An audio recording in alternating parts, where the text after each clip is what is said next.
Predict, pick, and prevail in your fantasy football leagues with Nick Giacobbe and Nick Cap.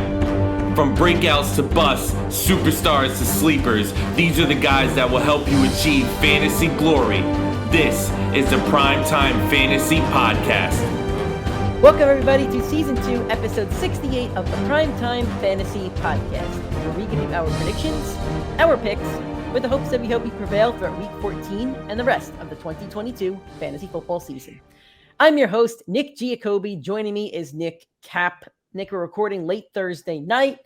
Thursday Night Football's on. Baker's in the game. And it's exciting. It's exciting and scary to be at Week 14 at this point.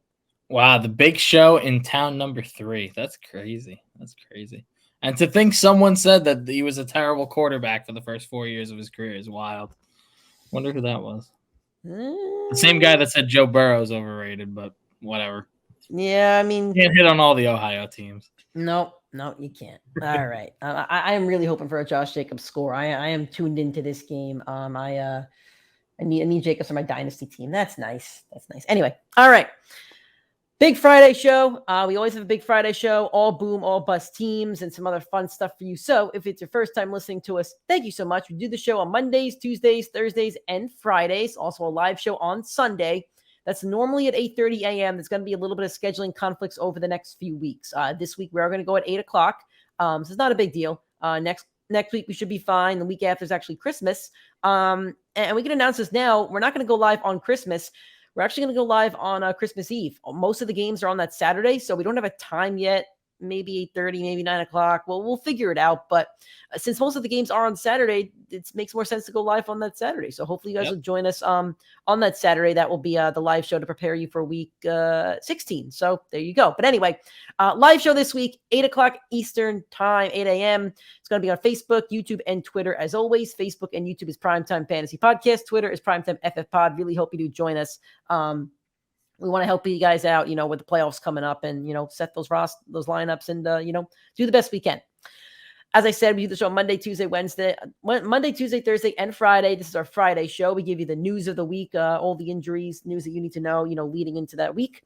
We'll do our all boom and all bust teams, players that you want to start or sit, and we end the show at flex on them. One player from each team that you could play in your flex spots, and we'll tell you which one you'd rather play. You can find the shows on all audio streaming platforms, iTunes, Spotify, Google Podcasts, Anchor, basically anywhere where you find a podcast. You can find us, the PrimeTime Fantasy Podcast. You can also go to our YouTube channel if you'd rather watch and listen to the show. First, hit that subscribe button at PrimeTime Fantasy Podcast. Drop a like on this video or any other video that you do watch. Keep connecting and interacting with us on social media. PrimeTimeFFPod on Twitter, TikTok, and Instagram. Then Facebook and YouTube is PrimeTime Fantasy Podcast. Starting things off with news and injuries, we have one bit of news. Desmond Ridder is going to be the starter for the Atlanta Falcons. His next game is Week 15 versus the Saints. Your thoughts on that? It's interesting. Usually when you get a QB change, I know it's a rookie, you might get one or two good games out of them because teams don't know how to prepare. So I do actually think that he would have a good start to his career, especially coming off a bye. However, it's going up against that New Orleans team, and I know they haven't been great, as a team overall or at the level that they have been, but they have some key defensive pieces there that have limited a lot of big offenses this year. So I am a little worried for him in his first game, but I would definitely still keep my eye out on Drake London.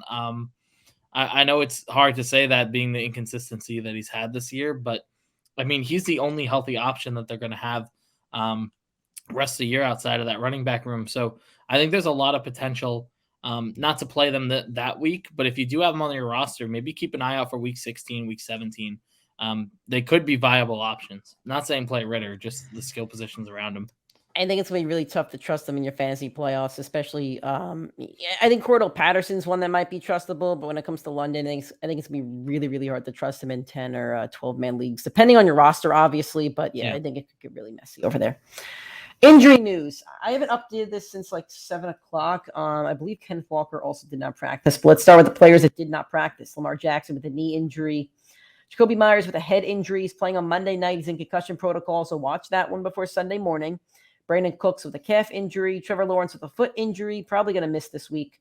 Cortland Sutton with a hamstring injury. Hayden Hurst with a calf injury. Traylon Burks in concussion protocol. Deontay Johnson with a hip. He was limited on Wednesday. Did not practice Thursday. I think Najee practiced, I want to say. I forget though. I don't want to confirm that. Kenneth Walker with a foot did not practice, and neither did DJ Dallas. So it looks like both those running backs could end up being out for Seattle, depending on the Friday practice report. And that's also a really good matchup against the Carolina Panthers. So Nick, who are you really worried about? I don't think any of these players are going to play. So if you're trying to make your playoffs, I mean, you might be missing some starters here. Yeah, no, I mean, this is one of the tougher ended seasons. And on top of that, there's a bunch of buys this week. There's like 6 teams. Yeah, on bye, it was really weird because your first round of your playoffs, 6 players are going to come off bye.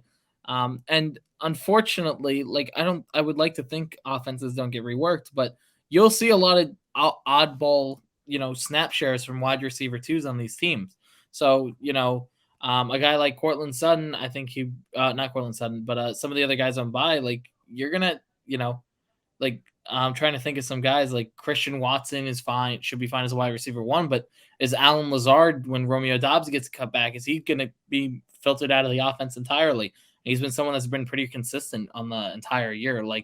There's going to be some things that are reworked and retooled coming off the bye week. So I'm very worried. I don't have a lot of guys on bye this week, thankfully, but I would definitely see a big red flag versus Jonathan Taylor off a bye. Of course, is a great thing, but I mean, there's some other guys in there that I would not trust.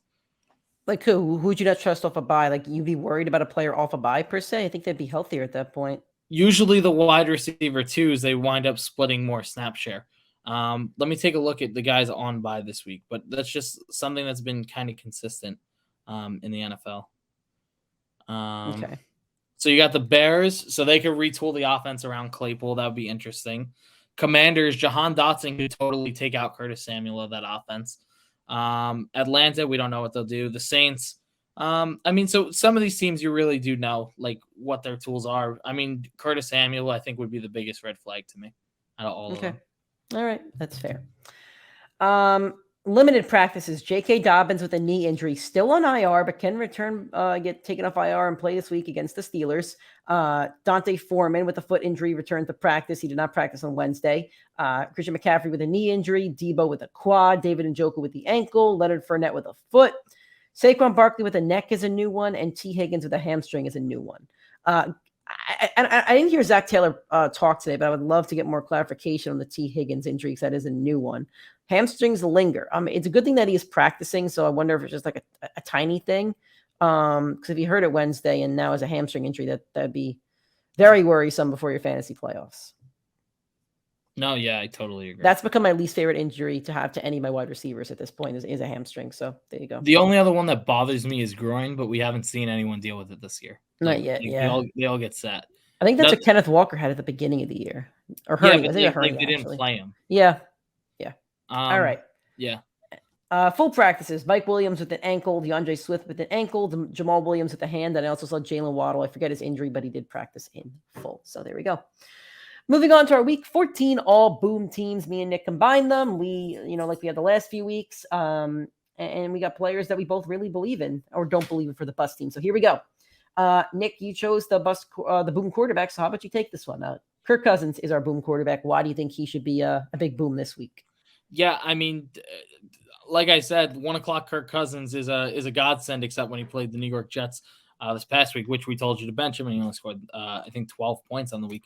But Kirk Cousins has been very, very solid this year in those non-primetime games. He's got he's in non-primetime games, his worst game, I believe, is 10 points, and outside of that is a 15-pointer. So he's been incredibly consistent for fantasy. And he pretty much dominates these easier matchups. He's going up against Detroit, who gives up the most points to the quarterback position, and he has 18+ points in 6 of his last 9. Against the Detroit Lions, including 18 points earlier this season in Week 3. The Vikings offense is clicking on all cylinders right now. They're one of the teams that, even though we didn't play great against the Jets, was one of the only teams that were able to move the ball consistently against them. Scored 27 points.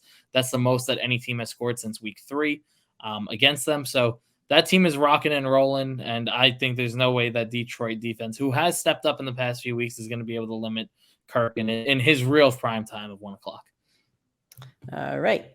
I'm going to move on to the running backs, and I'm going to go with the running back that's facing my Seattle Seahawks on Sunday. It's probably going to be Dante Foreman, but just in case it's not, we're covering our butts, and if Foreman's out, Chuba Hubbard's a good start. But for the sake of the debate and the discussion, we're going to start with Dante Foreman. My Seahawks allowed the fourth most fantasy points to running backs on the entire 2022 season. But over the last 4 weeks, they actually allowed the most fantasy points to running backs. 3 of those running backs are Rachaad White, who scored 13.5 points, Josh Jacobs, who scored 56.3 points, which was his best game of the season, and Cam Akers last week also scored 19 points on his best game of the season. I think that's the only game that Akers has actually gone over double digits. So there you go. Foreman also has over 14 fantasy points in 2 of his last 3 matchups. All positive signs point to a really good game for Dante Foreman or Hubbard, whichever one starts. It's going to be Foreman as long as he's healthy. So yeah. Nick, who's your second running back boom for week 14? We are rolling out Tony Pollard. I know that we've had him on a lot of these boom teams recently, but I mean, we kind of called the outbreak. I'm going to give myself a pat on the back because the week Zeke was out, I said word for word, Tony Pollard, I would still start him even before the injury. And in that game, he dropped 33 fantasy points. I think Tony Pollard has been a beast, and he gets the best matchup for fantasy running backs. The Houston Texans, they're not traveling too far for that game, or they're hosting them. I forget. But either way, it is going to be an absolute slaughtering by this Cowboys offense, who just dropped 54 points against the Colts, who have one of the better defenses in the league. So why are they not going to take advantage of the Texans? They're definitely going to be more willing to bench Zeke than Pollard. They're going to use Pollard's legs. They're going to go up the field. And Pollard's been absolutely dominant in his last 5 games. 4 of them, he has over 24 points. I believe the RB1 in fantasy right now is averaging less than 24 points. So that is just proof enough that he should be an absolute lock for a top 5 week. All right, there you go. First wide receiver boom of the week, I'm going to take Jerry Jeudy. In his first game back off the ankle injury, he had 10 fantasy points in a limited fashion, a limited role at least, and the Broncos didn't score a touchdown, so Jeudy didn't get a touchdown, but he still had 10 fantasy points, which is pretty solid. Before that injury, he had developed pretty solid chemistry with Russell Wilson. He had kind of elapsed Courtland Sutton as the wide receiver 1 over there. He had back-to-back weeks with over 16 fantasy points. The Chiefs also allowed the 5th most fantasy points to wide receivers. Last week, both T. Higgins and Jamar Chase both went over double digits. And I think Tyler Boyd was like a point or 2 off, but he did drop a very easy touchdown pass. So that defense is very susceptible to wide receivers. So if Russ can't cook against this defense, it's going to be a problem. And there's no Courtland Sutton. So all the targets kind of have to go Judy's way. I think Russ could force feed him. It's been terrible on the season, meaning Russ, but this is a good opportunity for volume for Jerry Jeudy. So with that said, Nick, I'm going to let you take our second wide receiver who's a back-to-back appearance on this list and probably won't be on this list again this season unless he busts this week. Then in that case, he could be eligible. But if he booms again, I don't think he can go back on this list in the next few weeks. That's crazy because he's got those great matchups. He does, but he can't be on it every week. We're overusing him, right? He's like CeeDee Lamb, who keeps flipping and flopping. But at least we flip and flop. Like, we can't just keep the same guy on the boom team every week. No, I got you. I agree with you. All right, so we are going with Mr. New York Jet himself, Garrett Wilson. Garrett Wilson's stats in non-Zach Wilson games have, first off, been absolutely insane. He has had 5 games this year without Zach Wilson. In those games, his first game of the year, he had 9 points. And the 4 games since then, 30, 12, 26, 24. The last time he played the Buffalo Bills was with Zach Wilson, and he put up 17.9. He is on pace to have, without Zach Wilson, to have a 1,400-yard receiving season.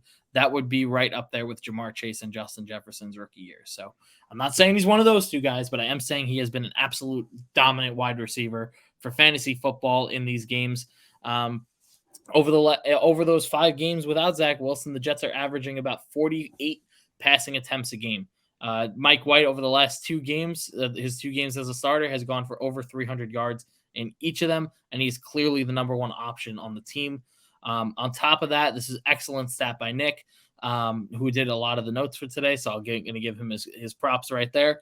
Buffalo, over the last 4 games, has allowed the most points to perimeter wide receivers, which is exactly where Garrett Wilson plays. So he should absolutely be locked in all lineups the rest of the season. Shouldn't be a debate anymore. He's actually the wide receiver 19 on the season. I need him to beat out Jacoby Myers so I don't lose my Jets-Patriots bet with Nick, but we'll see what happens. Do we have a log of all our bets? I think we only have 2 real bets, which is I think we have more I lost than that. one. I definitely lost the Bengals one. What was the Bengals one exactly? The Devontae Adams one. Devontae Adams one you lost for sure. Yeah, that one I got. I feel like we definitely have one on the Bengals, but I don't remember it honestly. Probably. I have a couple other bets on the Bengals not making the playoffs, which looks like I have a bet on them winning the division, so hopefully that happens. And then the other one is will any Patriots wide receiver outscore any Jets receiver? So it's whoever finishes higher for any of them. So it should be a Garrett Wilson versus Jacoby Myers race. Gotcha. All right. Moving on to our flex spots. I'm going to start with DeAndre Swift. So a guy we were both very, very high on before the season. Started out pretty hot, but then got vultured, and then he got injured. But last week, he ended up having more touches, snaps, red zone looks, and fantasy points over Jamal Williams. Jamal Williams ended last week's game with, I think, 9 fantasy points. 6 of them came from the touchdown.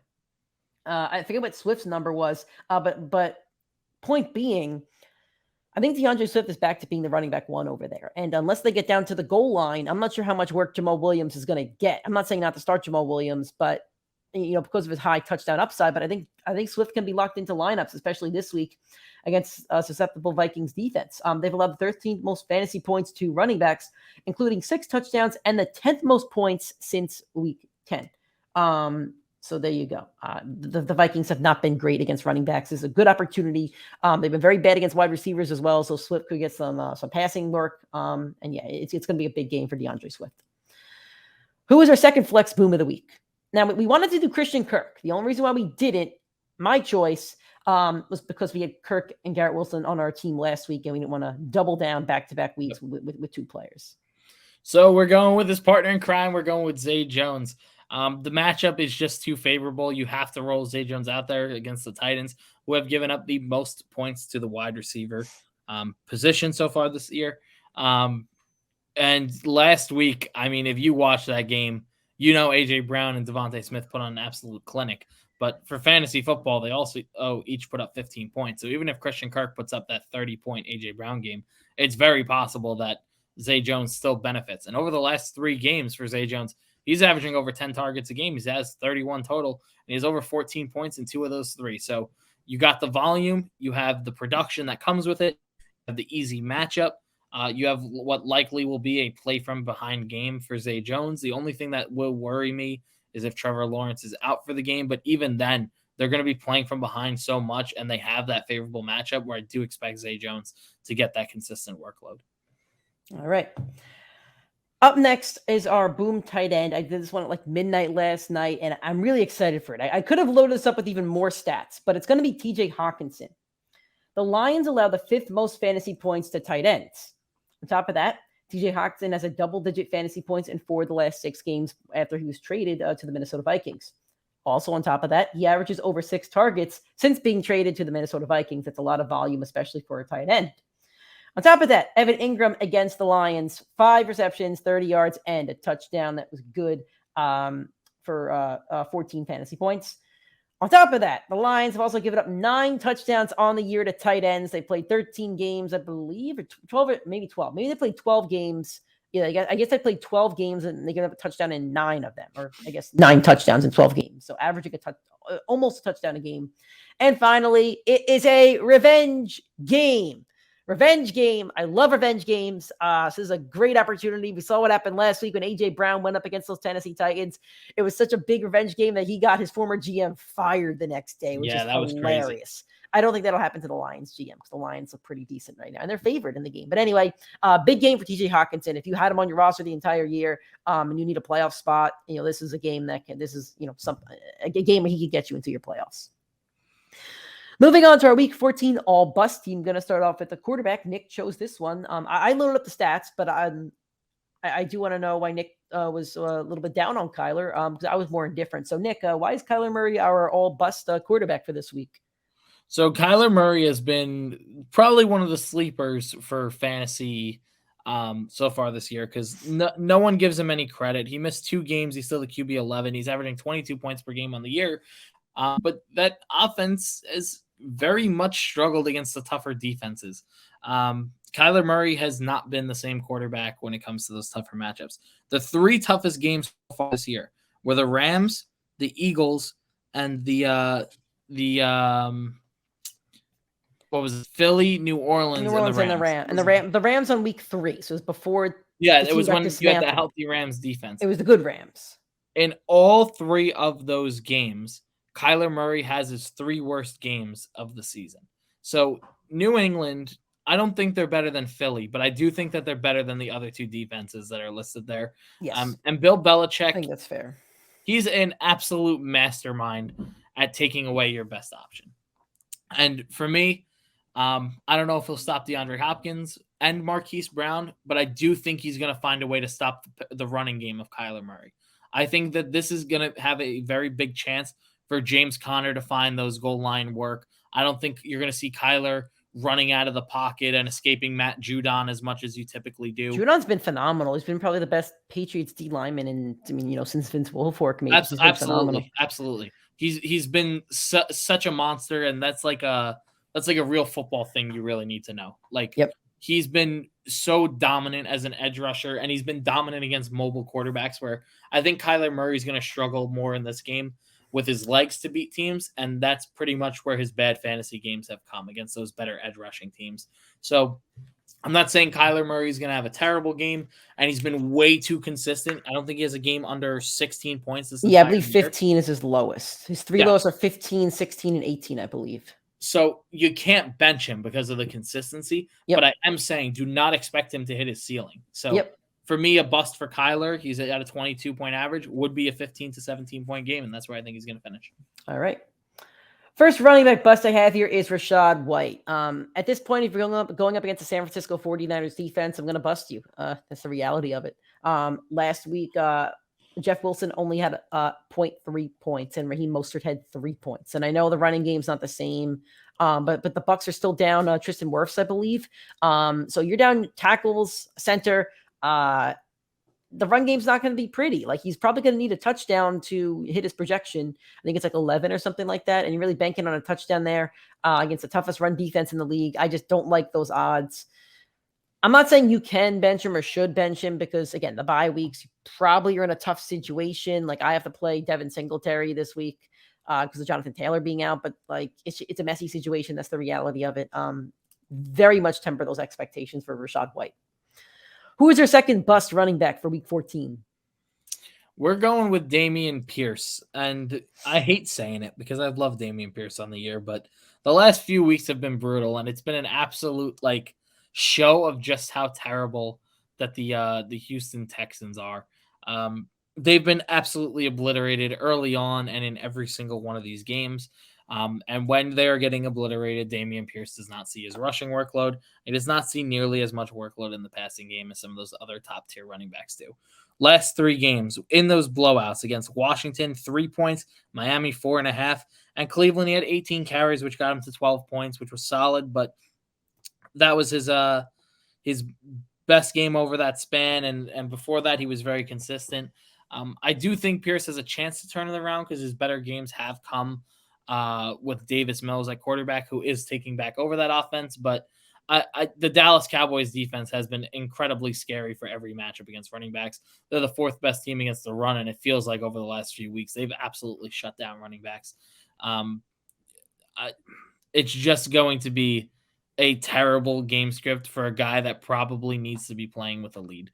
He plays a very Derrick Henry type role where he's the angry runner that, has no problem trucking you and needs the guaranteed workload to execute, but he's just never going to have the game script that favors him to get the 20 plus carries that he'll need. Yep. Totally agree. Moving on to those wide receivers. The first bust wide receiver I have here is Juju Smith-Schuster.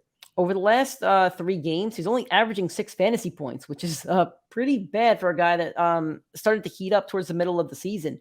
I bet he has one boom game during the fantasy playoffs, but he's not really reliable at the moment. Kadarius Toney is also set to return. I'm not saying Toney's the wide receiver 1, but it does mean more targets going to a different wide receiver who was becoming one of Patrick Mahomes' favorite targets before he got injured. So you could see snaps and targets go to Toney's way. And on top of all that, he's going up against the Denver Broncos. If there's one thing that Denver does well, it's defend the wide receivers. Patrick Surtain's been phenomenal, arguably the best quarterback in the league this year. Juju should get locked up in this one. It's not going to be a high-scoring game from at least the Broncos standpoint. So there you go. I would. Kelsey's the only guy on the Chiefs I'd really favor playing in this matchup. All right. You want to talk about this game again, Nick? We boomed Garrett Wilson. Who are we busting on this one? It's the same guy I busted last time that they faced. I'm busting Gabriel Davis. The New York Jets are the third best team against wide receivers. If you take out the first 3 weeks of the year, they're number one against wide receivers. Last week, we busted Adam Thielen and we said he was going to struggle. And we both, not confidently, but said we do think Justin Jefferson's going to get slowed down. And he got put in check last week. He did not play dominant football against Sauce Gardner. And Gabriel Davis is going to see Sauce Gardner on the opposite side of the ball. The last time that they faced, DJ Reed was on Stephon Diggs for most of the game. And Sauce did see Gabriel Davis. In that matchup, Gabe Davis caught a total of 2 passes for 33 yards on 5 targets. That is nowhere near good enough. Typically, from a wide receiver, too, you need to see a high-volume offense, a team that's going to put up a lot of points on the board, and that's exactly what you expect Buffalo to be, but that is not what they were able to do against the New York Jets last time. I think they only finished the game with 17 points or 20 points in a very close matchup. And Gabe Davis, he's typically a deep target receiver. Josh Allen, the way that he was able to move the ball against the Jets was to beat him with his legs, which is not going to be good for Gabriel Davis's production. I think me and Nick, I was lower on him going into the year. Nick was higher, and he's finished somewhere in between so far. But in these types of matchups, it's exactly why I didn't want Gabriel Davis, because you do need to bench him when you don't expect Buffalo to execute. From a point standpoint, he probably performed to his ADP. He's only going around like 6 or 7. He's at the wide receiver 27, so it's probably right around, maybe a little bit lower. It's probably comparable, but he was like I was saying, like he's going around that Amon-Ra range. He outscored Sutton, who was going near. So it's the fantasy playoffs, right? It's a fantasy draft, baby. Yep. You never know what's going to happen. Yep. Derek Carr's a bum. Derek Carr's a bum. You're a bum. You're a bum, dude. Jacobs is wide open. Idiot. I wonder how many carries Jacobs has. So we're going into halftime. You know my rule with Josh Jacobs. If they don't give him the ball 20 carries, they lose the football game. Let's see how many carries he has. I know he has a touchdown at least. Going into halftime, Josh Jacobs has 18 carries. Okay, they're feeding him. Okay, I'm off. You're off the hook, McDaniels. I can't crap on you right now. He's having a solid game. Having a solid game. I mean, I think he's at like 12 fantasy points at the half. That's crazy. Like that. Over the last 4 games, his least carries was 21. Yeah, because then the Raiders are winning football games because of it. Let's give another like 5 carries. Let's get him to 100 yards, please. All right, man. Can you imagine Josh Jacobs finishes as the RB1 on the year? He has some really tough playoff matchups. Really tough playoff matchups. He'll get his bag, that's for sure. Aaron Judge got his bag. You're damn right. Let's there go he is, Bronx, baby. Never a doubt. He had to famoose the freaking Giants over there. I feel bad because the Giants, former New York team, we respect those guys, but no. I guess they're former New York. They're like almost 100 years ago at this point. I guess. Yeah. I like the former New York team. I guess. All right. They ain't the Bronx, baby. The Bronx boot them. Travis Etienne's in our flex spot here. Facing the Tennessee Titans. We love to play the matchups here. And the Titans have the fifth best team against running backs. Now, they're tougher on the ground than in the air. Depends how much pass work Etienne's going to get in this one. If they want to utilize Etienne to his strongest ability, let's give him the ball in the passing game, but I'm not sure they're going to do that. But if they just run him on the ground, he's going to have a really rough game. That's happened to Miles Sanders last week. The receivers went nuts, but Miles Sanders did not. 2 weeks prior, Samaje Perine on the ground, I forget his ground numbers. I think he had like 50 rushing yards. It wasn't bad, but in the air, I think he had like 4 receptions and a touchdown or something like that. So he got most of his points in the air. So with that said, you have to play Etienne. You probably drafted him high, and he was, before the injury, he was creeping up to being a top 10 running back. So we'll see what happens, but he could have a bustable game over there. Who's your second bust spot in the flex, or second flex spot that's busted? We're going with Darius Slayton here. He's someone that I think we could both say has kind of proved us wrong the last few weeks, but he still has not been one of the more premier wide receivers for fantasy football. And when that's the case, you do not play him against what is probably the best team. the best defensive team in football at the moment, which is the Philadelphia Eagles. 65% of the time he lines up as an outside receiver, and the Eagles outside corners rank number 1 against the wide receiver position. The rest of the time he'll be in the slot, but Philly is the 6th best team overall against wide receivers. So might do him a little bit better, but not good enough to have a dominant game. Also across the entire season, I know he wasn't the wide receiver 1 for a period of time. He's over at week 5. He's played 8 games since then. He only scored 2 touchdowns over that span. That's very low for the wide receiver 1 on your team. Honestly, it's just a brutal matchup for him. I like Darius Slayton in these more favorable ones. Like he's got Minnesota in the playoffs. Like that'll be a fun one to play him in. But up against the Eagles, them and the Jets probably have the 2 top cornerback duos in the league. You tend to fade those guys. I could see this being a reality check for the Giants too. I personally don't think they're a good football team, and I think the Eagles are an excellent football team. So this could end up being a reality check for the Giants. If the Giants keep it close, then I will admit that they're probably legit. But I feel like they could get blown out. Lastly, our bust tight end. It was really hard to find one, I'll be honest with you, because the mid-level tight ends are either on bye or have good matchups. So we had to kind of scrap the bottom of the barrel. So I have Tyler Conklin. He scored under 3 points last week. He scored under 5 points in 3 of the last 4. The Bills are the 7th best team against tight ends. Honestly, none of these points matter, though, because the Saints are on bye, and that's the only reason why the team that's not facing the Saints is not, I bust the tight ends against the Saints every week. And you know what? Screw you, K. Dotton. You ruined it. You ruined it by scoring a freaking touchdown last week. I wanted to use the Saints point the entire season. I don't know. I'm going to look it up right now, but I used the point for 11 weeks that no tight end had scored double-digit fantasy points against the Saints. 14.8. He had 28 receiving yards. I need to see that last drive because honestly, I wasn't paying attention to the game at the end because I thought that the Bucs were cooked. And then they score, and then I turned the game back on. I guess he had got that first touchdown. And he probably got a couple receptions on that drive too. That one drive killed my entire Saints argument. That sucks. 10 targets. That sucks. That's annoying. You know what, K. Dotton? I'm busting you this week, too. I think he's going big in San Francisco. You're getting busted this week. You're on my bust list this week. Just there you go. You might have a rival on the show. You know what? We're changing this. We're changing the buses. I don't want Tyler Conklin on the graphic. I want K. Dotton on the graphic. So K. Dotton, I don't care that he had 14 last week. Going up against the San Francisco 49ers. Is it the 49ers? Yes, it is. Going up against the 49ers defense. 4th best team against the tight end. K. Dotton is not scoring double-digit fantasy points this week. Busted. Boom. There we go. There. Boom. Roasted. All right. Flex on them. 2 players from each game, 1 from each side of the game, and we're going to tell you which one we'd rather play in our flex spots. So here we go. First game, this is an easy one. Jets and the Bills, Garrett Wilson or Gabriel Davis. We gave you every reason why. Take GW. You know what? I'm going to give you a harder one. Bam Knight or Devin Singletary? Singletary. I play Singletary too. All right. Amari Cooper or T. Higgins? Man, Deshaun Watson looked terrible last week. He did. But Cooper did still get 9 targets in that game. He did. I think I'll still lean on T. Higgins, which is shocking for me. I will lean with Cooper here. A lot of targets last week. Deshaun Watson knocked off some. Man, I can never get a goddamn Bengal right. He's going to suck this week now. Maybe. All right.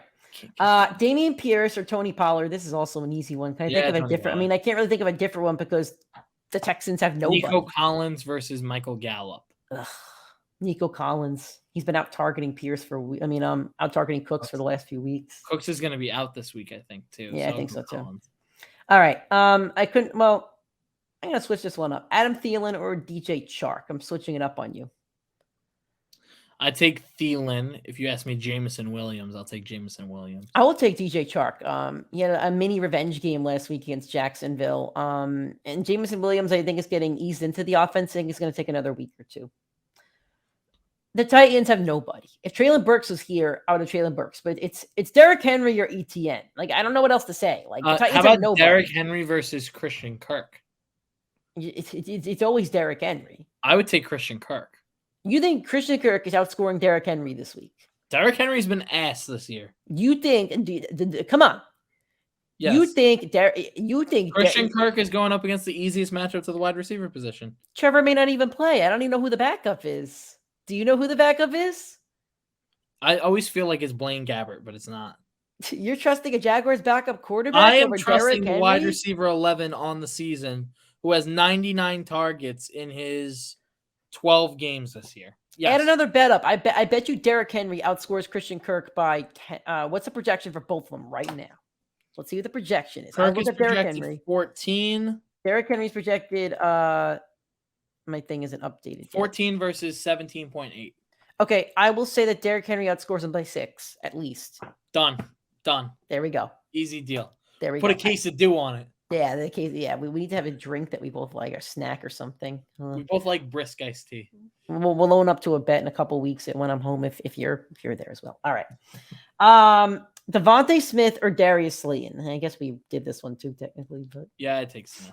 I'll take Smith. I almost said Smith on the all boom team, by the way. On the all boom? All boom. I almost texted you to put him on all bust. No, Giants defense has been bad against wide receivers, and he has had a monster game. All right. Gus Edwards or J.K. Dobbins, whoever starts for the Ravens, or Najee Harris. I'll take Najee. I'll take, yeah, I guess so. All right. 4 o'clock games. DJ Moore or DK Metcalf. DK. I'll take DK.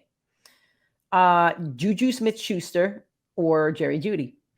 Jerry Jeudy. Yeah, this is an easy one. Again, Denver has nobody right now.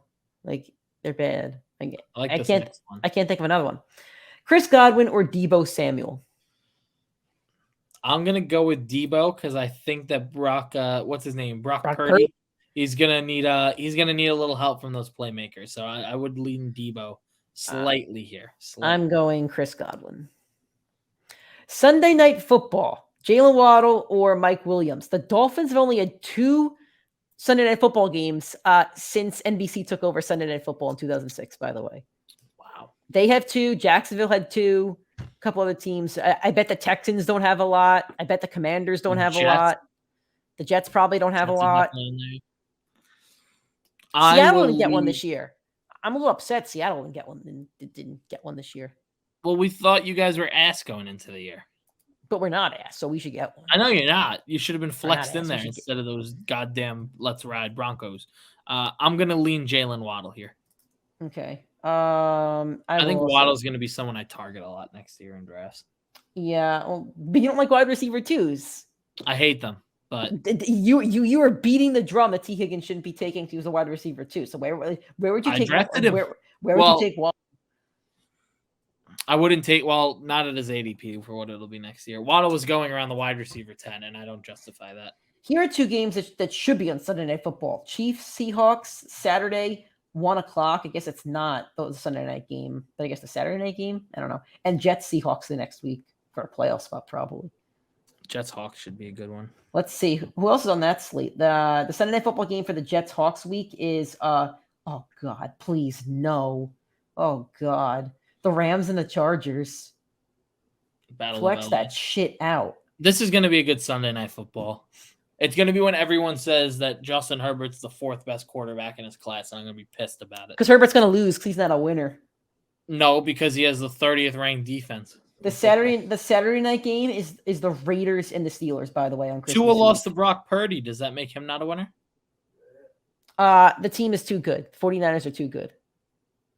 The 49ers have like the best roster in the league outside. The 49ers have the best roster in the league outside quarterback. The Chargers have a top like 7 roster in the league. The defensive players have a top 7 roster in the league. Yes, they have a top 3 or 4 offensive roster. No. Yes, they do. No. Yes, they do. You're wording it wrong. No, I'm not. The Chargers have probably 6 of the top 100 players in football. Yep. And then they have probably the worst depth in football. No. All 3 of the receivers are good. Their tight end is good. Their running back is good. Their line is good. Their entire offense might be the best in the league. They're not. Yes, they are. How many offenses would you take over the Chargers right now? Name them. I want to hear it. Offenses I would take over the Chargers. Yes, the entire offense. The Dolphins, the Bengals. Yeah, I agree on the Bengals. The Dolphins 100%. If you swap Herbert with Tua, they're probably a better team. It'd be hard to say because Chargers line is better and Eckler's better. I would take the Eagles roster. You would take the Eagles offense right now over the Chargers. 100%.